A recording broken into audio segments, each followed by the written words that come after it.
السلام علیکم. کاشانہ بصیرت یوٹیوب چینل میں آپ کو خوش آمدید کہتے ہیں. یہ انتہائی مستند کتاب من لا یحضر الفقی آپ کی خدمت میں سیدہ نگہت زہرا بنت سید مسعود حسن نقوی کے ایصال ثواب کے لیے ان کے خاندان کی جانب سے بذریعہ کاشانہ بصیرت یوٹیوب چینل پیش کی جا رہی ہے. آپ سے گزارش ہے کہ آپ 3 دفعہ درود، 1 دفعہ الحمد، 3 دفعہ قل هو اللہ اور 3 دفعہ درود پڑھ کے 4 معصومین کو ہدیہ کریں اور اس کے وسیلے سے جو ثواب ملے وہ سیدہ نگہت زہرا بنت سید مسعود حسن رضوی کو بخش دیں. آپ سے گزارش ہے کہ اگر آپ نے ہمارے چینل کو سبسکرائب نہیں کیا ہے تو اس کو سبسکرائب کریں تاکہ چینل میں موجود 100 سے زائد انتہائی مستند کتب اور آنے والی مستند کتابوں سے آپ استفادہ کر سکیں. اگر آپ چاہتے ہیں کہ آپ بھی کسی کتاب میں اپنے کسی مرحوم کا نام شامل کروائیں یا کسی بیمار کے لیے دعا کے لیے کہیں تو آپ کومنٹ باکس میں اس کا نام چھوڑ دیں تو انشاءاللہ ہم اس کو بھی ایڈ کریں گے. التماس سے دعا، امید ہے کہ آپ بھی ہمارے اس کاروان کا حصہ بنیں گے. بسم اللہ الرحمن الرحیم. السلام علیکم سامعین. کاشانہ بصیرت کا یوٹیوب چینل کتاب من لا یحضر الفقی جلد 2 اور یہ ہے ریڈنگ کا پارٹ نمبر 8. ہم پڑھ رہے ہیں ماہ رمضان کے حوالے سے ضروری معلومات. آئیے اس ریڈنگ کی نشست میں بھی ہم رمضان کے حوالے سے بہت کچھ جانیں گے. سب سے پہلے باب ہے ماہ رمضان کی رؤیت ہلال کی دعا. حدیث نمبر 1847. حضرت امیر المومنین علیہ السلام نے فرمایا، اور یہ حوالہ ہے کلینی نے کافی جلد نمبر 4 صفحہ نمبر 74 پر بسند مرفوع اسے روایت کیا ہے. مولا نے فرمایا کہ جب تم کسی مہینے کا ہلال یعنی پہلی رات کا چاند دیکھو تو اپنی جگہ نہ چھوڑو اور وہیں کھڑے ہو کر یہ دعا پڑھو. ترجمہ ہم جان رہے ہیں کہ اے اللہ، میں تجھ سے اس مہینے کی بہتری و کشادگی و نصرت و برکت و طہارت و رزق کا سوال کرتا ہوں، اور اس مہینے میں جو خیر و بہتری ہے اور اس کے بعد جو خیر و بہتری ہوگی اس کا تجھ سے طالب ہوں، اور جو کچھ اس میں شر اور برائی ہے اور اس کے بعد جو شر و برائی ہوگی اس سے تیری پناہ چاہتا ہوں. اے اللہ، تو اس مہینے کو ہم لوگوں پر ایمان و سلامتی و اسلام و برکت و تقوی اور اس کی توفیق کے ساتھ داخل کر جس میں تیری خوشی اور تیری مرضی ہو. اب اگلی حدیث ہے 1848. اور رسول اللہ صلی اللہ علیہ وآلہ وسلم جب ہلال طلوع ہوتا تو روح بقبلہ ہو جاتے اور اپنے دونوں ہاتھ اٹھاتے اور کہا کرتے، اے اللہ، اس چاند کو ہم لوگوں کو اس ماہ کے روزے رکھنے اور اس ماہ پر قائم رہنے اور قرآن کی تلاوت کرنے کی توفیق دے، اور اس کو ہم لوگوں کے لیے سلامت رکھ، اس کے دنوں میں کمی و بیشی نہ ہو، اور ہم لوگ اس میں جو عبادت کریں اس کو قبول فرما، اور ہم لوگوں کو بھی اس ماہ کے لیے صحیح و سلامت رکھ. یہاں پہ دعا مکمل ہوئی. پھر لکھا ہے کہ اور میرے والد علیہ رحمہ نے خط میں مجھے تحریر فرمایا کہ تم ماہ رمضان کا چاند دیکھو تو اس کی طرف اشارہ نہ کرو بلکہ قبلے کی طرف رخ کرو اور دونوں ہاتھ اللہ کی بارگاہ میں بلند کر کے چاند کو مخاطب کرو اور یہ کہو. ترجمہ: اے ہلال، میرا اور تیرا پروردگار وہی ہے جو تمام عالموں کا پروردگار ہے. اے اللہ، تو اس کو ہم لوگوں کے لیے امن و ایمان و سلامتی و اسلام کا چاند بنا، اور چاند بنا کہ ہم لوگ اس امر کی طرف جلدی سے بڑھیں کہ جو تجھے پسند ہو اور جس میں تیری رضا ہو. اے اللہ، ہمارے اس مہینے کو ہمارے لیے بابرکت قرار دے اور ہمیں اس کی بھلائی اور خیر عطا فرما، اور ہم لوگوں سے اس کے ضرر و شر و بلا و فتنے کو دور رکھ. یہاں پہ ترجمہ مکمل ہوا. اب اگلی حدیث ہے 1849. اور امیر المومنین علی علیہ السلام رؤیت ہلال کے وقت فرمایا کرتے تھے. ترجمہ: اے اللہ کے اطاعت گزار، تیز رفتاری کے ساتھ ہمیشہ آسمان دنیا میں تدبیر الہی کے ساتھ گھومنے والی اور معینہ منزلوں پر پھرنے والی مخلوق میں اس ذات پر ایمان رکھتا ہوں جس نے تیری ظلمتوں کو نور بخشا، تیری تاریکیوں کو روشنی بخشی اور تجھے اپنی سلطنت و اقتدار کی نشانیوں میں سے ایک نشانی قرار دیا، اور تجھے گھٹنے اور بڑھنے، طلوع و غروب، گہن لگنے اور گہن سے چھوٹنے کا کام سپرد کیا، اور تو ان تمام کاموں میں اس کا مطیع و فرما بردار رہا، اس کے اشارے پر تیری تیزی کے ساتھ چلتا رہا۔ پاک و منزہ ہے وہ ذات کہ اس نے اپنے ملک میں اپنی حکمت و تدبیر سے جو کچھ بنایا بہترین بنایا، اور تجھے اللہ نے نئے مہینے کا چاند بنایا نئے کام کے لیے۔ تجھے اللہ تعالیٰ امن و ایمان و سلامتی و ایمان کا چاند بنائے، آفتوں سے ایمان اور برائیوں سے سلامتی کا چاند قرار دے۔ اے اللہ، یہ چاند جن جن پر طلوع ہوا ہے ان میں سب سے زیادہ ہدایت یافتہ جس نے اس کو دیکھا ہے ان میں سب سے زیادہ پاکیزہ ہم لوگوں کو قرار دے۔ اے اللہ، تو میرے لیے یہ کر دے۔ یہاں پہ اپنی حاجتیں بیان کریں اور پھر کہنا ہے کہ اے تمام رحم کرنے والوں میں سب سے زیادہ رحم کرنے والے۔ یہاں پہ دعا مکمل ہوئی، اور اب نیکسٹ باب ہے ماہ رمضان کی پہلی تاریخ کی دعا۔ یہ ہیڈنگ ہے، حدیث نمبر ہے 1850۔ حضرت عبد صالح امام موسیٰ بن جعفر علیہ السلام سے روایت کی گئی ہے کہ آپ علیہ السلام نے فرمایا، پہلی رمضان کو نئے سال کا استقبال کرتے ہوئے یہ دعا پڑھو۔ نیز فرمایا کہ جو شخص احتساب اور خلوص کے ساتھ یہ دعا پڑھے گا تو اس آنے والے سال میں اس کے دین و دنیا میں بدن پر نہ کوئی مصیبت آئے گی، نہ کوئی آفت اور نہ کوئی فتنہ۔ اللہ تعالیٰ اس کو ہر اس شر سے بچا لے گا جو اس پر سال آئے گا۔ آئیے مل کر ہم وہ دعا پڑھتے ہیں۔ جب میں پڑھوں گی تو مجھ پہ بھی رحمت نازل ہوگی، اور جب آپ سنیں گے تو جتنے لوگ بھی سنیں گے یقیناً ان پر اللہ کی رحمت نازل ہوگی۔ آئیے، بڑا ہے، تقریباً 1.5 صفحے پر یہ دعا ہے، ہم اس کا ترجمہ پڑھیں گے تاکہ ہم صحیح سمجھ سکیں۔ آئیے بسم اللہ کرتے ہیں کہ اے اللہ، میں تجھ سے تیرے اس اسم کا واسطہ دے کر دعا کرتا ہوں جس کے سامنے ہر شے پست و ذلیل ہے، اور تیری اس رحمت کا واسطہ دے کر جو ہر شے پر چھائی ہوئی ہے، اور اس قوت کا واسطہ دے کر جس سے تو نے ہر شے کو مغلوب کر دیا ہے، اور تیری اس عظمت کا واسطہ دے کر کہ جس کے سامنے ہر شے سرنگوں ہے۔ تجھے تیری اس قوت کا واسطہ کہ جس سے ہر شے جھکی ہوئی ہے، تجھے تیرے جبروت کا واسطہ جو ہر شے پر غالب ہے، تجھے تیرے اس علم کا واسطہ جو ہر شے کا احاطہ کیے ہوئے ہے۔ اے نور، اے قدوس، اے ہر شے سے پہلے اول اور ہر شے کے بعد باقی رہنے والے، اے اللہ، اے رحمان، تو محمد صلی اللہ علیہ وآلہ وسلم پر اپنی رحمتیں نازل فرما، اور میرے ان گناہوں کو بخش دے جن کی وجہ سے نعمتوں میں تغیر آتا ہے، اور میرے ان گناہوں کو بخش دے کہ جن کی وجہ سے عذاب نازل ہوتا ہے۔ میرے ان گناہوں کو بخش دے جن کی وجہ سے امیدیں منقطع ہو جاتی ہیں۔ میرے ان گناہوں کو بخش دے جن کی وجہ سے بلائیں نازل ہوتی ہیں۔ میرے ان گناہوں کو بخش دے جن کی وجہ سے آسمان سے پانی برسنا بند ہوتا ہے۔ میرے ان گناہوں کو بخش دے جو زہد و تقوی کے پردوں کو چاک کر دیتے ہیں، اور اپنی حفاظت کی مضبوط زرہ پہنا دے کہ جس پر کسی کا حربہ اثر نہ کرے، اور اس آنے والے سال کے اندر رات و دن جن مصیبتوں سے میں ڈرتا ہوں ان سے مجھے محفوظ رکھ۔ اے اللہ، اے 7 آسمانوں کے رب اور 7 زمینوں کے رب، اور جو کچھ ان زمینوں کے اندر ہے اور جو کچھ ان آسمانوں اور زمینوں کے درمیان ہے، ان سب کے رب اور عرش عظیم کے رب، سبع مسانی، سین بے عین اور میم سے الف نون چھوٹی بریکٹ میں سورہ فاتحہ، اور قرآن عظیم کے رب، اسرافیل علیہ السلام و میکائیل علیہ السلام و جبرائیل علیہ السلام کے رب، اور سید المرسلین و خاتم النبیین صلی اللہ علیہ وآلہ وسلم کے رب، میں سوال کرتا ہوں تجھ سے خود تیری ذات کا واسطہ دے کر، اور جو بھی تو نے اپنے نام رکھے ہیں ان سب کا واسطہ دے کر، اے خدائے بزرگ، تو ہی وہ ہے جو بڑی نعمتیں دیتا ہے اور ہر طرح کے خطرے دور کرتا ہے، تو ہی تمام بڑے عطیات دیتا ہے اور قلیل نیکیوں پر کئی گنا کا اضافہ کر دیتا ہے، اور تو جو چاہتا ہے کرتا ہے، تو صاحب قدرت ہے۔ اے اللہ، اے رحم کرنے والے، رحمت نازل فرما محمد صلی اللہ علیہ وآلہ وسلم اور آل محمد علیہ السلام پر، اور اس میرے آنے والے سال میں مجھے اپنی حفاظت کی پوشاک پہنا دے اور میرے چہرے کو اپنے نور سے روشنی بخش.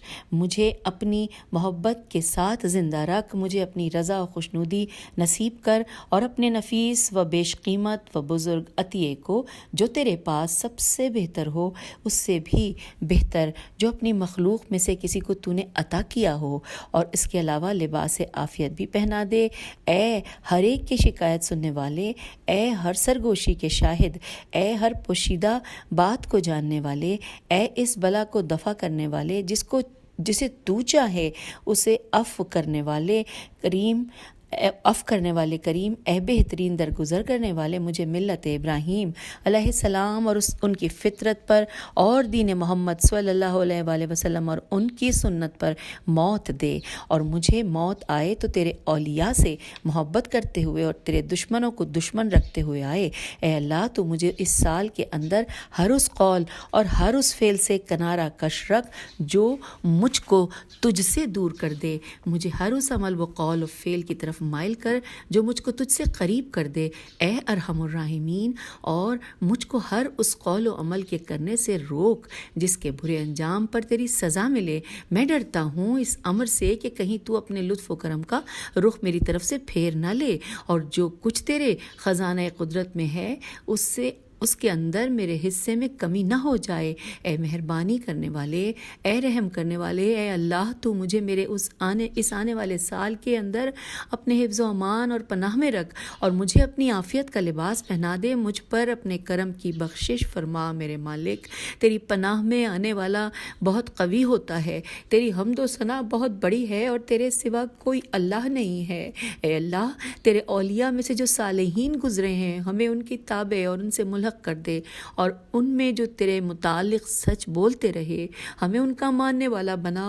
اے اللہ میں تیری پناہ چاہتا ہوں اس امر سے کہ میرے گناہ، میری ناانصافیاں اور میری فضول خرچیاں، میری خواہشات کی پیروی اور شہوات میں مشغولیت ہر طرف سے مجھ کو گھیر نہ لیں، اور یہ سب میرے اور تیری رحمت اور تیری رضا کے درمیان حائل نہ ہو جائیں، اور تیری رحمت مجھے بھول نہ جائے، اور میں تیری ناراضگی اور تیرے عذاب کا مستحق نہ بن جاؤں. اے اللہ مجھے ہر اس عمل صالح کی توفیق عطا فرما کہ جس سے تو مجھ سے راضی ہو جائے اور ذرا مجھے اپنے قریب کر لے.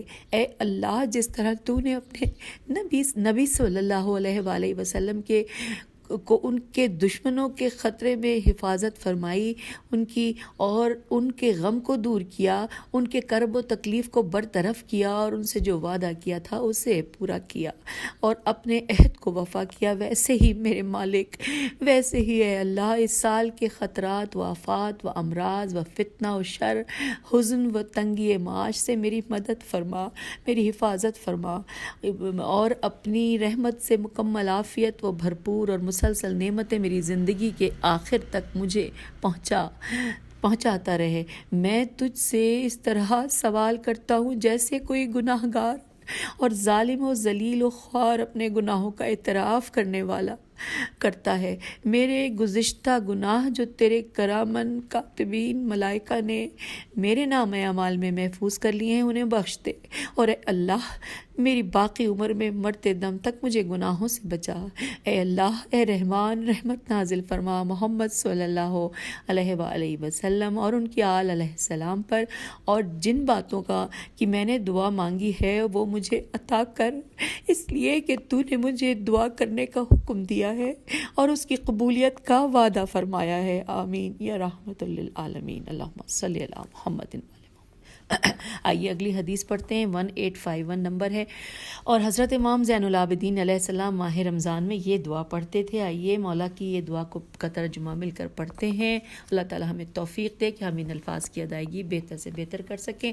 بسم اللہ الرحمن الرحیم. اے اللہ یہ وہ ماہ رمضان ہے جس میں تو نے قرآن نازل فرمایا ہے، یہ روزے کا مہینہ ہے، یہ اللہ کی طرف رجوع ہونے کا مہینہ ہے، یہ توبہ کا مہینہ ہے، یہ مغفرت کا مہینہ ہے، یہ رحمت کا مہینہ ہے، یہ جہنم سے نجات کا مہینہ ہے، یہ جنت حاصل کرنے کا مہینہ ہے۔ اے اللہ اس کو میرے لیے سلامت رکھ اور میری طرف سے اس کو سلامتی دے اور اس پر میری اعانت کر، بہترین اعانت۔ اس میں مجھے اپنی اطاعت کی توفیق دے، اس میں مجھے اپنی عبادت کے لیے تجھ سے مانگنے، تیری کتاب کی تلاوت کے لیے فارغ رکھ، اس میں میرے لیے برکت میں اضافہ کر، اس میں میری عافیت کو بہتر کر میرے مالک، اس میں میرے بدن کو صحت مند رکھ، اس میں میرے لیے میرے رزق میں وسعت دے پروردگار، اس میں جو فکریں مجھے لاحق ہیں اور اس میں میری مدد کر میرے پالنے والے، اس میں میری دعاؤں کو قبول فرما، اس میں مجھے میرے مقصد تک پہنچا دے اے اللہ، اس میں مجھ سے اونگ و سستی و ملال اور کمزوری و بے رحمی و غفلت و لاپرواہی کو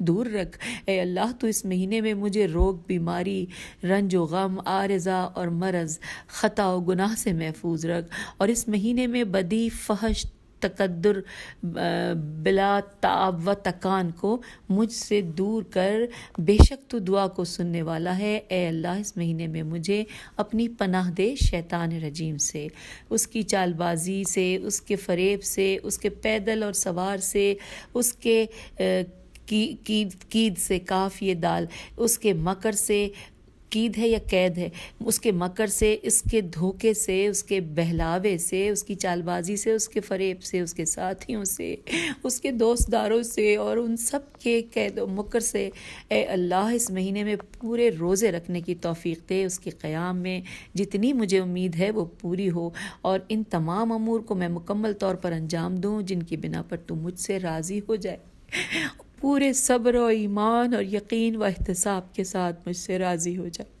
پھر ہمارے اس عمل کو قبول فرما پروردگار، اور اس کا کئی گنا ثواب اور اجر عظیم عطا فرما۔ اللہم صلی علی محمد وعلی محمد۔ اے اللہ اس مہینے میں مجھے جد و جہد و قوت اور نشاط، توبہ و انابت، رغبت و خوف، خضوع و خشوع، نرم دلی، سچی زبان اور تجھ سے خوف، تجھ سے امید، تجھ پر توکل، تجھ پر بھروسہ کرنے کی توفیق دے، اور یہ کہ میں ان امور سے اجتناب کروں جن کو تو نے حرام قرار دیا ہے، درست قول اور قابل عمل کے ساتھ، اور یہ کہ میں ان اعمال کو صبر و یقین و ایمان و احتساب کے ساتھ مکمل کروں جو تجھے میری طرف سے راضی کر دے، اور پھر تو ان کو قبول فرما کر کئی گنا ثواب اور اجر عظیم عطا فرما۔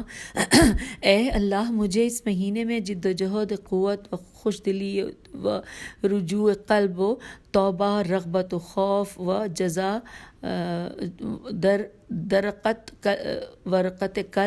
درقت قلب اور بلند ہونے والا عمل و مقبولیت دعا کی توفیق عطا فرما، اور میرے اور ان امور کے درمیان کوئی عارضہ، کوئی مرض، کوئی ہم و غم نہ حائل ہو، تجھے تیری رحمت کا واسطہ ہے اے ارحم الراحمین۔ اللہم صلی علی محمد وعلی محمد۔ یہ بھی دعا ہم نے پڑھ لی۔ اگلا باب ہے کہ پورے رمضان میں ہر شب افطار کے وقت کی دعا۔ حدیث نمبر ہے 1852۔ رسول اللہ صلی اللہ علیہ وآلہ وسلم جب روزہ افطار کرتے تو کہا کرتے کہ، آئیے اس کا ہم ترجمہ پڑھتے ہیں کہ اے اللہ ہم لوگوں نے تیرے لیے روزہ رکھا اور تیرے رزق پر افطار کیا، بس اس کو ہم لوگوں کی طرف سے قبول کر لے۔ پیاس تو جاتی رہی، لوگوں میں تری آ گئی اور اس کا ثواب باقی رہ گیا۔ یہ دعا کا ترجمہ مکمل ہوا۔ اس میں حوالہ دیا گیا ہے کہ کلینی نے اس حدیث کو کافی جلد نمبر 4 صفحہ نمبر 954 پر موثق سند سے امام باقر علیہ السلام سے اور انہوں نے اپنے آباء علیہم السلام سے نقل کیا ہے۔ اچھا اب ہم آگے چلتے ہیں۔ اگلی حدیث ہے 1853۔ ابو بصیر نے حضرت امام جعفر صادق علیہ السلام سے روایت کی ہے، آپ علیہ السلام نے ارشاد فرمایا، ماہ رمضان میں ہر شب افطار کے وقت یہ کہو۔ ترجمہ، حمد اس اللہ کی جس نے ہم لوگوں کی مدد فرمائی تو ہم لوگوں نے روزہ رکھا، اور اس نے ہم لوگوں کو رزق دیا تو ہم لوگوں نے افطار کیا۔ اے اللہ یہ ہم لوگوں کی طرف سے قبول فرما اور اس میں ہماری اعانت فرما، اس میں ہم لوگوں کو سلامت رکھ اور اس کو ہم لوگوں کی طرف سے سلامت رکھ، اپنی طرف سے آسانی اور عافیت کے ساتھ۔ حمد اس اللہ کی جس نے ہم لوگوں سے ماہ رمضان کا ایک دن پورا کر دیا۔ اب یہاں پر مکمل ہو گیا ترجمہ دعا کا۔ اگلی حدیث ہے حدیث نمبر 1854 کہ نیز ان جناب علیہ السلام نے فرمایا کہ روزے دار کی دعا افطار کے وقت قبول ہوتی ہے۔ تو یہ ہم نے یہ چیپٹر بھی مکمل کر لیا۔ اب آئیے آگے چلتے ہیں۔ نیکسٹ باب ہے روزے دار کے آداب، اور یہاں پر بریکٹ میں لکھا ہے روزہ ٹوٹنے کے اسباب۔ حدیث 1855، محمد بن مسلم نے حضرت امام محمد باقر علیہ السلام سے روایت کی ہے کہ آپ علیہ السلام نے فرمایا روزے دار 4 باتوں سے پرہیز کرے، اس کے علاوہ جو چاہے کر لے، کوئی حرج نہیں ہے، کھانے سے، پینے سے، عورت سے، اور پانی کے اندر غوطہ لگانے سے۔ اگلی حدیث ہے 1856، اور منصور بن یونس کی روایت میں ہے کہ جو انہوں نے ابو بصیر سے اور انہوں نے حضرت امام جعفر صادق علیہ السلام سے کی ہے کہ آپ علیہ السلام نے فرمایا اللہ تعالیٰ پر اور ائمہ طاہرین علیہ السلام پر جھوٹ اور افتراء پردازی سے روزے دار کا روزہ ٹوٹ جاتا ہے۔ اگلی حدیث ہے 1857، محمد بن مسلم نے آپ ہی جناب علیہ السلام سے روایت کی ہے کہ آپ علیہ السلام نے فرمایا کہ جب روزہ رکھو تو چاہیے کہ تمہارے کان، تمہاری آنکھیں، تمہارا ہر ایک بال اور تمہاری جلد بھی روزہ رکھے، اور اسی طرح آپ علیہ السلام نے اور بہت سی چیزوں کو گنوایا، نیز فرمایا کہ تمہارا روزے کا دن بغیر روزے کے دن جیسا نہ ہونا چاہیے۔ اگلی حدیث ہے 1858، نبی صلی اللہ علیہ وآلہ وسلم نے فرمایا اللہ تعالیٰ نے 6 باتوں کو میرے لیے اور انہی 6 باتوں کو میرے بعد میرے اوصیاء اور ان کے متابعین کے لیے ناپسند فرمایا ہے۔ ان 6 باتوں میں سے ایک حالت روزے میں رفث ہے، ریفے سے۔ اس کے بارے میں یہاں پر حاشیے میں لکھا ہے کہ رفث جرا جیم جمع و فحش گوئی، اور یہاں اس سے مراد دوسرا معنی ہے مکمل روایت، یعنی خصال، اردو ترجمہ صفحہ نمبر 170 پر ہے۔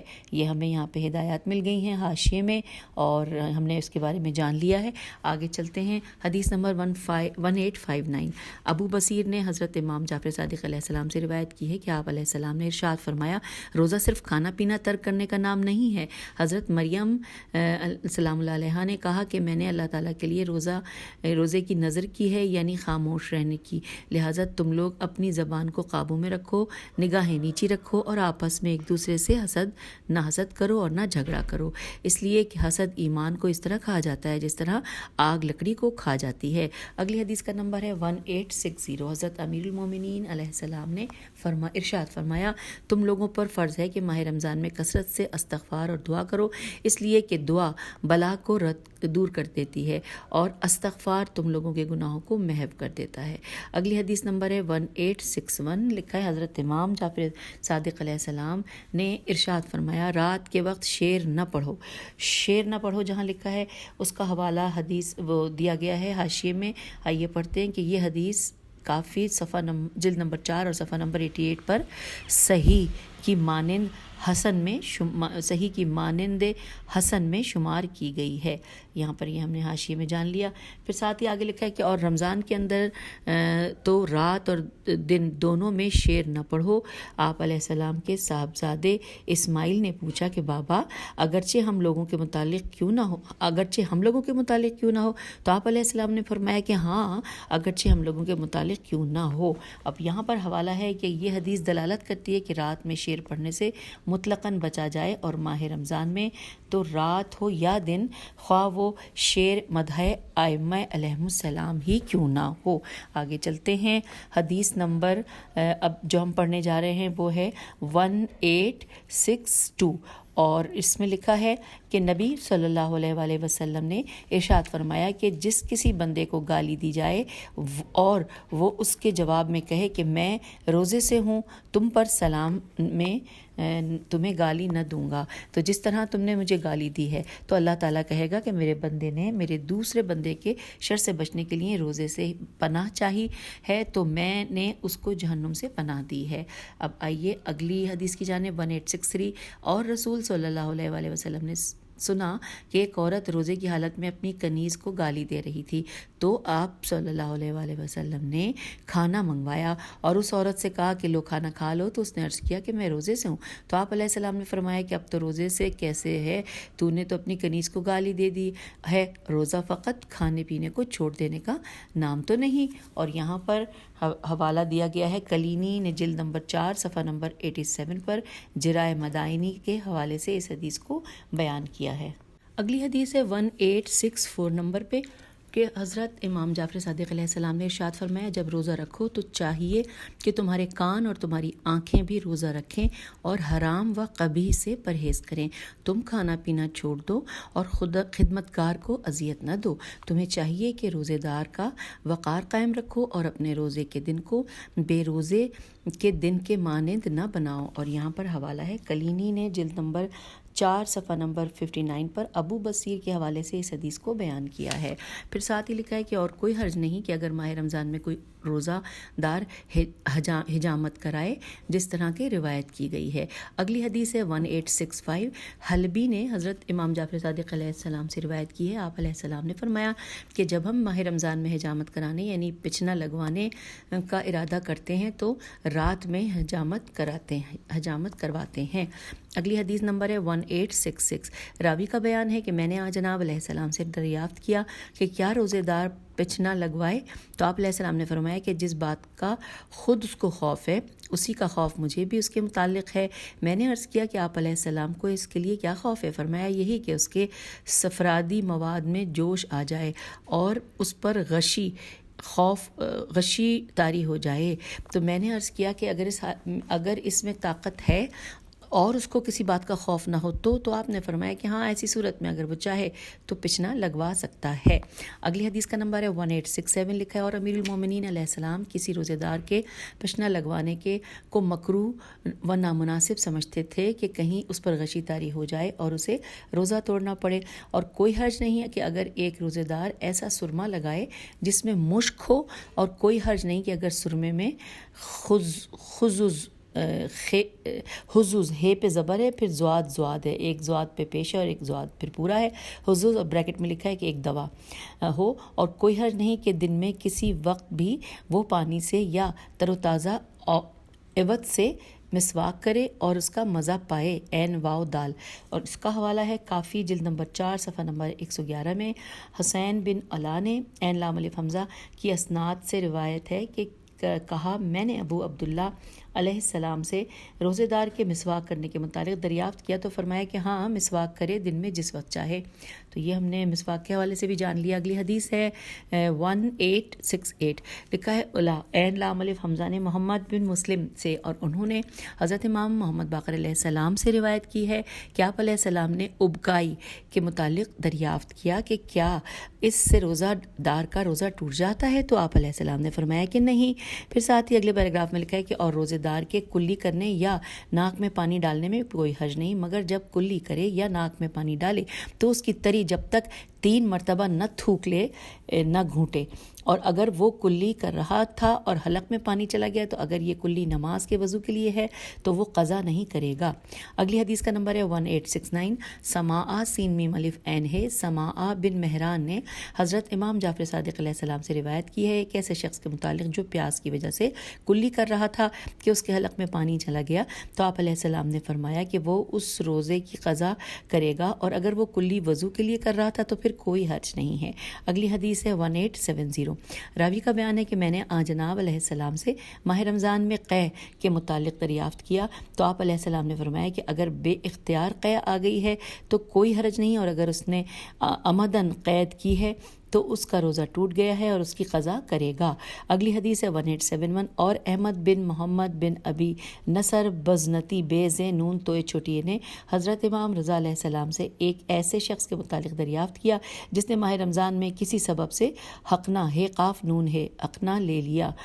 تو آپ علیہ السلام نے فرمایا کہ روزے دار کے لیے حقنا لینا جائز نہیں ہے اور روزے دار کے لیے یہ جائز نہیں کہ ناک سے کوئی چیز اوپر چڑھائے لیکن اگر کان میں دوا ڈالی جائے تو کوئی حرج نہیں ہے اور اس میں بھی حرج نہیں کہ بچے کو کھلانے اور شیرخوار کے لیے اپنے دانتوں سے روٹی کچلے بغیر اس کے کہ حلق کے اندر کچھ جائے. اور اس میں بھی کوئی حرج نہیں کہ خوشبو سونگھے لیکن وہ خوشبو صفوف کی قسم سے نہ ہو اس لیے کہ وہ صفوف دماغ تک پہنچ جائے گا اور اس میں بھی کوئی حرج نہیں کہ اگر باورچی خانے کی حالت میں اپنی زبان سے بغیر کچھ نکلے ہوئے شوربہ چکھ لے تاکہ معلوم کرے کہ یہ میٹھا ہے یا ترش۔ اگلی حدیث ہے 1872، لکھا ہے منصور بن حازم سے روایت کی گئی ہے کہ اس کا بیان ہے کہ میں نے حضرت امام جعفر صادق علیہ السلام کی خدمت میں عرض کیا کہ ایک شخص روزہ سے ہے اور وہ اپنے منہ میں کسی پھل کی گٹھلی رکھ لے، تو آپ علیہ السلام نے فرمایا کہ نہیں، اس میں نے عرض کیا اور انگوٹھی رکھے، تو آپ نے فرمایا کہ ہاں۔ اگر کسی کو ماہ رمضان کے اندر دن میں احتلام بریکٹ میں لکھا ہے بدخوابی ہو جائے تو وہ اپنا روزہ پورا کرے، اس پر اس کی قضا نہیں ہے۔ اگلی ہیڈنگ ہے 1873، عمار بن موسیٰ صاباتی نے حضرت امام جعفر صادق علیہ السلام سے روایت کی ہے، اس نے آپ علیہ السلام سے دریافت کیا کہ روزے دار اپنی داڑھ نکلوائے، تو آپ علیہ السلام نے فرمایا کہ نہیں، بلکہ اپنے منہ کو بھی خون آلود نہ کرے۔ اگلی حدیث کا نمبر ہے 1874، حسن بن راشد سے روایت کی گئی ہے، ان کا بیان ہے کہ حضرت امام جعفر صادق علیہ السلام جب روزہ رکھتے تو خوشبو سونگھا کرتے اور فرمایا کرتے کہ خوشبو روزے دار کے لیے تحفہ ہے۔ اگلی حدیث کا نمبر 1875، اولا عین لام الف حمزہ نے محمد بن مسلم سے اور انہوں نے حضرت امام محمد باقر علیہ السلام سے روایت کی ہے کہ آپ علیہ السلام سے دریافت کیا گیا کہ ایک شخص روزے کی حالت میں ہے اور حمام جاتا ہے، آپ نے فرمایا کہ اگر اس کو کمزوری کا خوف نہ ہو تو کوئی حرج نہیں، اور ایک روزے دار کے لیے کسی سن رسیدہ بوڑھے کا بوسہ لینے میں کوئی حرج نہیں۔ پھر آگے چلتے ہیں، لکھا ہے کہ لیکن کسی نوجوان کا بوسہ نہ لے، اس لیے کہ ہو سکتا ہے کہ اس کی شہوت ابھر آئے۔ اب اگلی حدیث ہے 1876، نمبر ہے، نیز نبی صلی اللہ علیہ وآلہ وسلم سے دریافت کیا گیا کہ ایک شخص حالت صوم میں اپنی زوجہ کا بوسہ لیتا ہے، آپ علیہ السلام نے فرمایا کہ وہ اس کے لیے ایک پھول ہی تو ہے جس کو وہ سونگھتا ہے، مگر بہتر ہے کہ روزے دار بوسے سے پرہیز کرے۔ اگلی حدیث کا نمبر ہے 1877، حضرت امیر المومنین علیہ السلام نے ارشاد فرمایا کہ تم لوگوں میں سے کسی ایک کو حیا نہیں آتی کہ دن بھر رات تک کے لیے صبر کرے، اس لیے کہ انسان جب تماچا مارنا شروع کرتا ہے تو نوبت قتل تک بھی پہنچ جایا کرتی ہے۔ اور یہاں پر حوالہ دیا گیا ہے کہ یعنی جس طرح تماچے سے قتل کی نوبت آ جاتی ہے، اسی طرح بو سے جمع کی نوبت آ جاتی ہے۔ اب اگلی حدیث ہے 1878، اور رفاع بن موسیٰ نے حضرت امام جعفر صادق علیہ السلام سے ایک ایسے شخص کے متعلق دریافت کیا جو ماہ رمضان میں اپنی کنیز کو مس کرتا ہے اور اس کی رطوبت نکل آتی ہے۔ آپ علیہ السلام نے فرمایا کہ اگر یہ کنیز اس پر حرام ہو تو اللہ تعالیٰ سے استغفار کرنا چاہیے، ایسا استغفار کہ وہ اب کبھی ایسا نہ کرے گا اور ایک دن کے بدلے ایک دن کا روزہ رکھے گا۔ اگلی حدیث ہے 1879، سماع نے اس شخص کے بارے میں دریافت کیا کہ جو ماہ رمضان میں اپنی زوجہ سے کے ساتھ چلا جاتا ہے، فرمایا اگر اسے اپنے نفس پر بھروسہ ہے تو کوئی حرج نہیں۔ اگلی حدیث کا نمبر ہے 1880، اور محمد بن فیض تیمی یہ میم چھوٹی نے ابن رماب سے روایت کی ہے کہ اس کا بیان ہے کہ میں نے حضرت امام جعفر صادق علیہ السلام کو فرماتے سنا کہ وہ روزے دار کو نرجس سونگھنے کے لیے منع کر رہے تھے، تو میں نے عرض کیا کہ یہ کیوں؟ تو آپ نے فرمایا اس لیے کہ یہ اجمیوں کا پھول ہے۔ اگلی حدیث ہے 1881، اور حضرت امام جعفر صادق علیہ السلام سے دریافت کیا گیا کہ کیا حالت احرام میں کوئی شخص ریحان سونگھ سکتا ہے؟ تو آپ علیہ السلام نے فرمایا کہ نہیں۔ عرض کیا گیا اور روزے دار؟ تو آپ علیہ السلام نے فرمایا کہ نہیں۔ عرض کیا گیا کہ کیا روزے دار شخص لوبان اور بخارات سونگھ سکتا ہے؟ تو آپ علیہ السلام نے فرمایا کہ ہاں۔ عرض کیا گیا کہ اس کو خوشبو سونگھنا کیسے حلال ہو گیا اور گلے ریحان سونگھنا کیسے ناجائز ہو گیا؟ تو فرمایا اس لیے کہ خوشبو سونگھنا سنت ہے اور ریحان سونگھنا روزے دار کے لیے بدعت ہے۔ اب اگلی حدیث کی جانب چلتے ہیں، نمبر ہے 1882، اور حضرت امام جعفر صادق علیہ السلام جب روزے سے ہوتے تو ریحان نہیں سونگھتے تھے۔ آپ علیہ السلام سے اس کا سبب دریافت کیا گیا تو آپ علیہ السلام نے فرمایا کہ میں ناپسند کرتا ہوں کہ میرے روزے میں کوئی لذت مخلوط ہو۔ اگلی حدیث ہے 1883، اور روایت کی گئی ہے کہ جو شخص روزے کی حالت میں دن کو اول وقت خوشبو سونگھے گا تو بہت ممکن ہے کہ اس کی عقل جاتی رہے۔ اور اس کے بعد حدیث ہے 1884 نمبر حدیث کا، محمد بن مسلم نے حضرت امام محمد باقر علیہ السلام سے روایت کی ہے کہ میں نے جناب علیہ السلام سے ایک ایسے شخص کے متعلق دریافت کیا کہ جو روزہ رکھے ہوئے ہے اور اسے سردی محسوس ہو رہی ہے، کیا وہ اپنی زوجہ کے ساتھ لحاف میں لیٹ رہے؟ تو آپ علیہ السلام نے فرمایا کہ ان دونوں کے درمیان کوئی کپڑا ہونا چاہیے۔ پھر ساتھ ہی لکھا ہے کہ اور عبداللہ بن سنان نے جناب علیہ السلام سے بوڑھے شخص کے لیے ایک بستر میں لیٹنے کی اجازت کی روایت کی ہے۔ اگلی حدیث ہے اور آخری حدیث ہے ہماری اس ریکارڈنگ کے سیشن کی کہ 1885 نمبر ہے کہ حنان بن صدیر سین دال یرے نے حضرت امام جعفر صادق علیہ السلام سے دریافت کیا کہ کوئی روزے دار پانی میں اتر کر نہائے دھوئے، تو آپ علیہ السلام نے فرمایا کہ اس میں کوئی حرج نہیں مگر پانی میں غوطہ نہ لگائے، اور عورت پانی میں اتر کر نہ نہائے اس لیے کہ وہ اپنی شرمگاہ سے پانی کو اٹھا لیتی ہے۔ تو سامعین، ہم نے یہاں پر اپنی اس ریڈنگ کے ان چیپٹرز کو جو کہ ہم نے آج سوچا تھا مکمل کر لیے۔ اگلی نشست میں ہم جو پڑھنے جا رہے ہیں وہ بھی روزے ہی سے متعلق معاملات ہیں، جس میں عمر کی وہ حد جس میں لڑکوں کو روزہ رکھوایا جائے، چاند دیکھ کر روزہ اور چاند ہی دیکھ کر افطار کرنا، یوم شک کا روزہ، اس کے علاوہ آمدن بھول سے روزہ ٹوٹنے یا مجامعت سے روزہ ٹوٹنے کا کفارہ، اور وہ وقت جس پر افطار حلال ہے اور نماز واجب ہے، اور اسی طرح بہت ساری چیزیں۔ تو ہم آئیے اب اس نشست سے آپ سے اجازت چاہتے ہیں۔ خدا حافظ، فی امان اللہ۔